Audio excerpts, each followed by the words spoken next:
Victoria Police's Chief Commissioner has announced his shock resignation after only 3 years in the job. Ken Lay fought back tears as he explained he wants more time caring for his wife, who is battling a serious illness. He says he's enormously proud of modernising the force in recent years.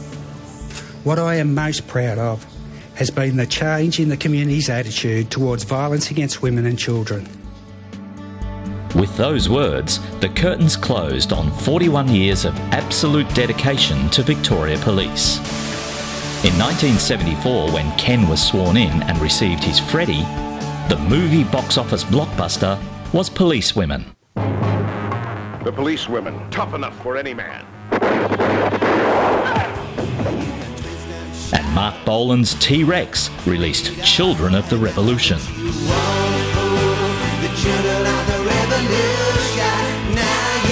A fitting song for a police commissioner of the future.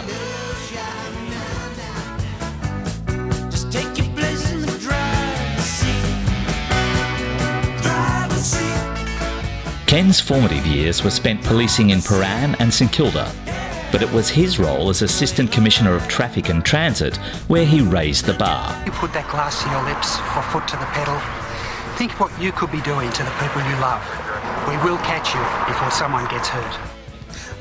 Look, I think we came together and we both had a real passion for road trauma and understood that if we were going to make a difference to road trauma, we had to change the way Victorians viewed the role of law enforcement on our roads. That meant dealing with things like speed cameras and people getting done for doing the wrong things.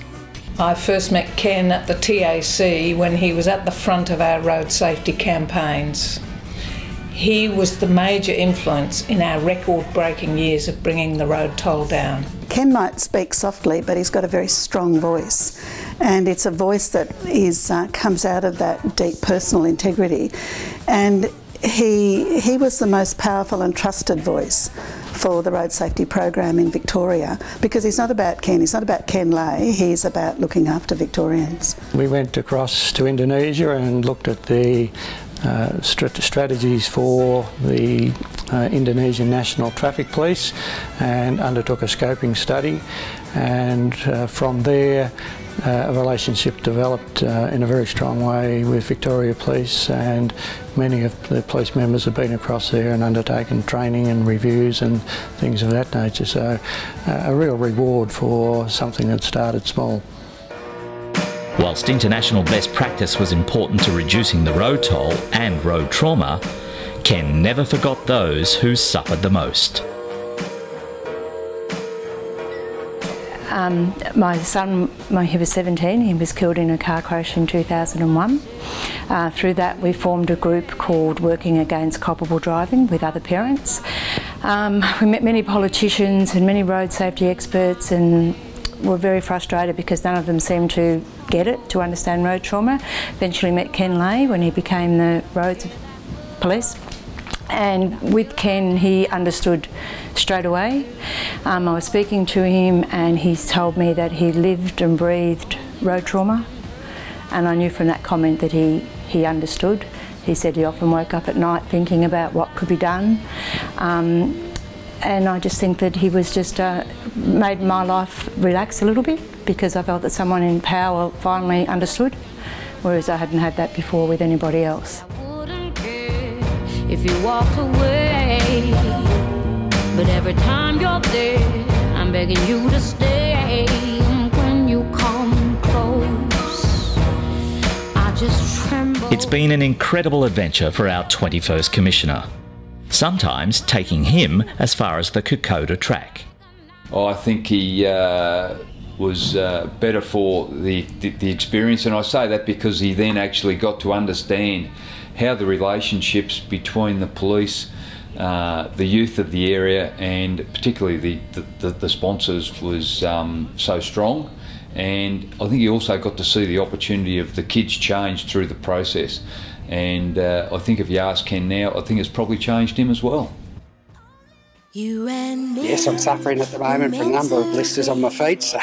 But if there's one gift, a legacy of Ken Lay that will continue into the future, it's his focus on family violence. Swearing that we will not be bystanders. regarding violence against women. And he came very soon after Luke got killed. He wanted to know what happened. What was there something that the police could have done, should have done? He came wanting to hear from me what had happened. Look, I think when you meet Ken, you really, and look, I don't think when you meet him, I think all of us that hear him and speaking, we know he's authentic, we know he cares, we know he's got a heart. He has to make tough decisions, but you know, that genuinely, I believe that people really relate to him as someone that can be trusted and as someone whose voice, you know, let's stop and listen to what he's saying.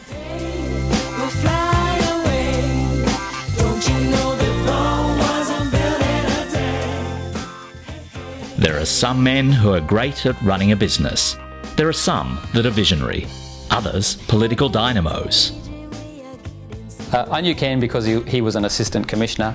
The thing about Ken is, in a room of people, you know, he wouldn't want to stand out as the hardest or as the smartest, but he was the hardest and he was the smartest. I don't know of any organisation where its leader is so liked and respected and admired, revered even, by its members. They loved him. They just loved him. They saw him, of course, as one of theirs. He came up through their ranks. He was one of their number. He had done the hard yards. So when the time came, and when Ted Baillieu and I, as part of the then government, we were looking for someone not only domestically but internationally to fill this important role, we interviewed a lot of people, but Ken Lay shone through. With Ken, he's a chatty fellow, but come to the business end of a transaction, he knew very clearly what was the best because he'd researched it thoroughly and he would stick to his principles, and I think that's what's helped make him such a great Chief Commissioner. Ken is a vibrant mix of all these attributes, making him a quality leader. But it's his humility and interpersonal skills that have set him apart as a great commissioner, leaving Victoria Police with a solid foundation for growth. Ken, your extended family of men and women in blue salute you. As the guys on the front line, we certainly enjoyed and appreciate what you did for us. Thank you very much. Good luck to you and for the rest of your life. Hi, Mr. Ken. I'm very emotional today. We really miss you here. We miss you in the morning for a lovely large skinny latte. We miss your smile. We miss you always happy. I wish I could say, you know, more, but at the moment I can't. Yeah, we really miss you. We wish you all the best for your wife, and when you can, come down for a cup of coffee. We love you, Mr. Ken, and all the best. Thank you for the all bar on the team. Thank you, Mr. Ken. Bye. He thinks carefully about what he has to say. He expresses his points of view respectfully, always treats people with great dignity. And I think people are naturally drawn to him as a focal point for leadership. And he just executed it so well in that vital role.